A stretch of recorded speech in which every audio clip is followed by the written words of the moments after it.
Hey, what's going on YouTube? This is Xavier Professor X. I'm here to bring to you my top 10 fall fragrances that I've worn this autumn on the niche round. I've got 4 honorable mentions, so let's start off with do.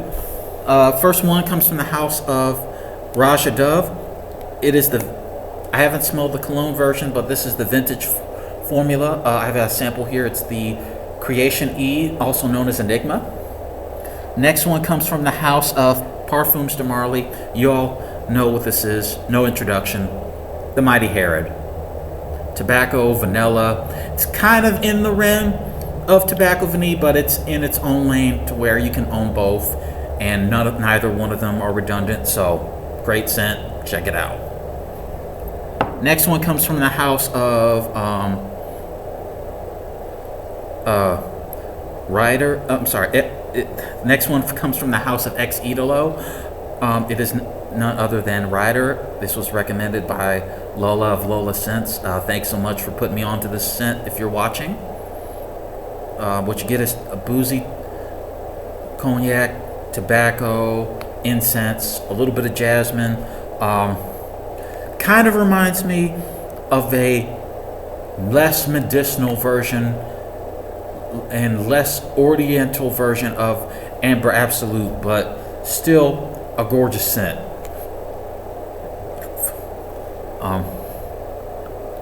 Alright, next one comes from the house of Histoires de Parfums, and it is Ambre 114.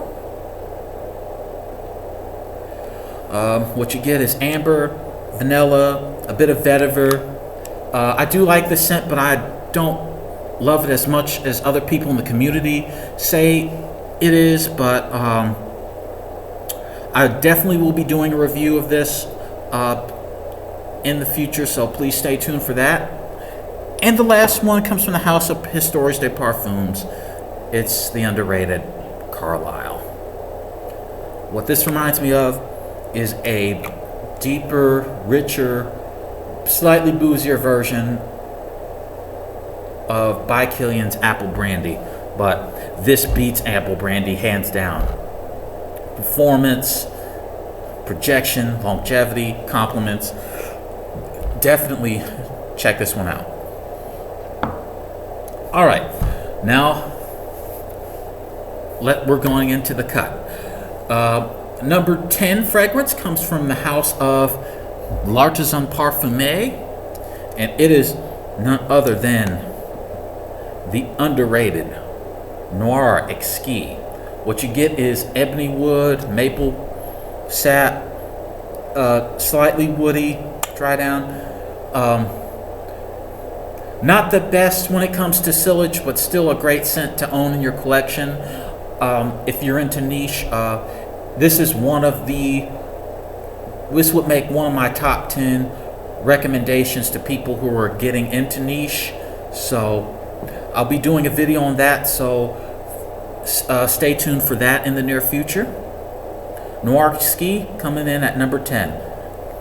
And all these fragrances will be down in the listed in the description below. All right. Number 9 comes from the house of KEROSENE. I'm not too familiar with this house, but I've got a couple samples. It is one of my favorite coffee scents of all time. It is Follow. What you get is a very deep, dark coffee type of smell, and I'm surprised how authentic this is, guys. This is like if you poured some freshly brewed dark coffee and stuck your nose in it. Just amazing. I do love the scent, but it's at the bottom because I haven't tested it as much. I will test this more and do a review on this in upcoming videos, so be sure to look out for that. KEROSENE Follow at number 9. Alright, and please forgive me if I made a mistake. The honorable mentions were actually 5, I believe, instead of 4. Okay. So please forgive me. Number 8 comes from the house of ANNICK GOUTAL Sebastian of Looking, Feeling, Smelling Great put me onto the scent, and it is amazing for a mature type of fragrance. I'm talking about, I don't have the listing fell out, but I'm talking about Sables by ANNICK GOUTAL. What you get is cinnamon, amber, bit of vanilla, and some immortelle. You might want to sample this because the immortelle can be a bit too much and a bit cloying for some people's acquired taste. So, but I still think it's a great fragrance and worth checking out nonetheless. All right, so number 7 comes from the house of Tom Ford's private blend collection. It is one of their most underrated scents. No, it's not Tobacco Vanille. No, it's not Tuscan Leather. This is the underrated Cafe Rose. What you get is rose, a hint of coffee, and almost in the opening somewhat of a slightly burnt tinge to it, but don't be off put by that. It still smells very good and very, very pleasant. It's not Bogart pour own projection, but it's gives that and Tobacco Vanille and Tuscan Leather a run for its money. So it does lean a bit feminine, but so this may not be everybody's cup of tea, so definitely worth checking it out. Cafe Rose coming in at 7, the number 7 spot. Number 6 comes from the house of DIOR's from the Privé collection. I love the scent a lot, but not enough to drop $220 on a full bottle. And this is the highly hyped Feefster Feve Delicieuse. What you get is tonka bean along with some vanilla, some praline, and a little bit of cocoa. Another feminine leaning scent, but I still love it to wear it in the fall and winter. So definitely give that one a chance if you can. Number, let's see, it's 5. We're coming to the big boys. It's from the house of Parfums de Marley. I have a full bottle but didn't really want to bring it. It's from the house of Parfums de Marley. It's the mighty Oajan. What you get is honey, incense, kind of an apple pie type of vibe. A lot of people compare it to Hermes's Ambre Narguilé. I can't say because I've never smelled Ambre Narguilé. So, but this is amazing. One of the main reasons why Parfums de Marley is my favorite niche house. So definitely get your nose on Oajan if you haven't. All right, so Oajan coming in at number 5 spot.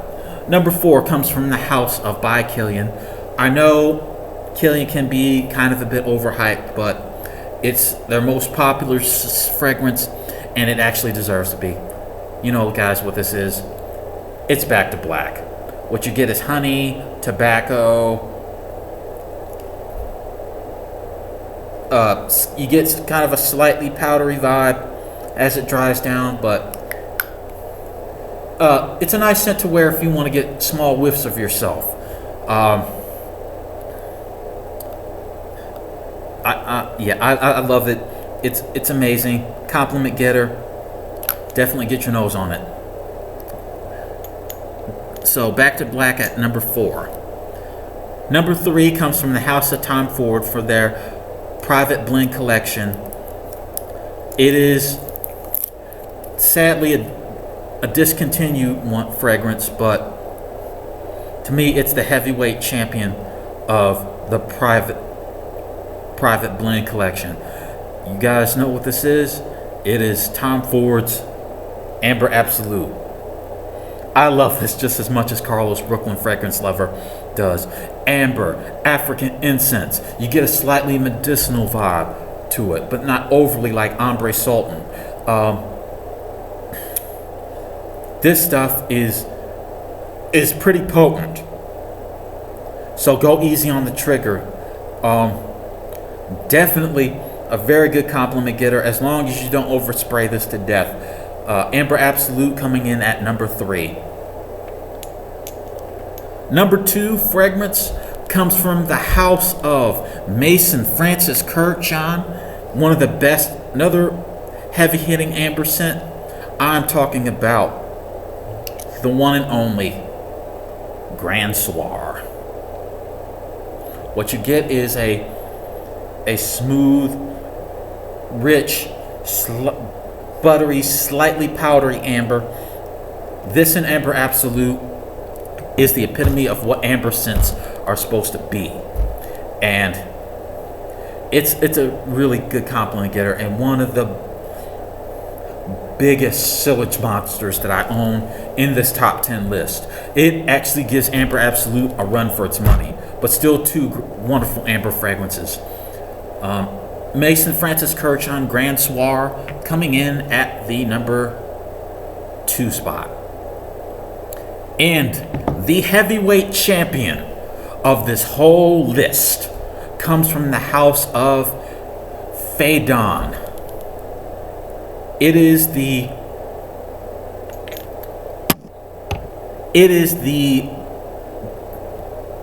long lost, underrated brother of Tom Ford's Tobacco Vanille, but in my opinion, this is a better buy than Tobacco Vanille. I am talking about the heavyweight champion of the top 10 fall list for 2019 goes to Tabac Rouge. Vanilla, benzoin, honey. This has become my new signature scent in the niche realm. But just amazing.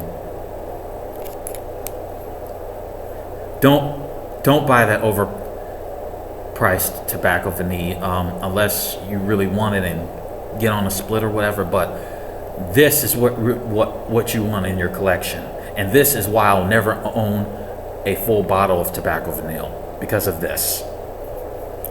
Alright guys, that's my top 10 fall niche fragrances for 2019. Let me know what you think of these fragrances in the comment section. Also, feel free to let me know what you're rocking this fall in the niche realm. So thank you so much. I'm Xavier Professor X saying be safe, take care, have a great day, and I'll see you soon in future videos.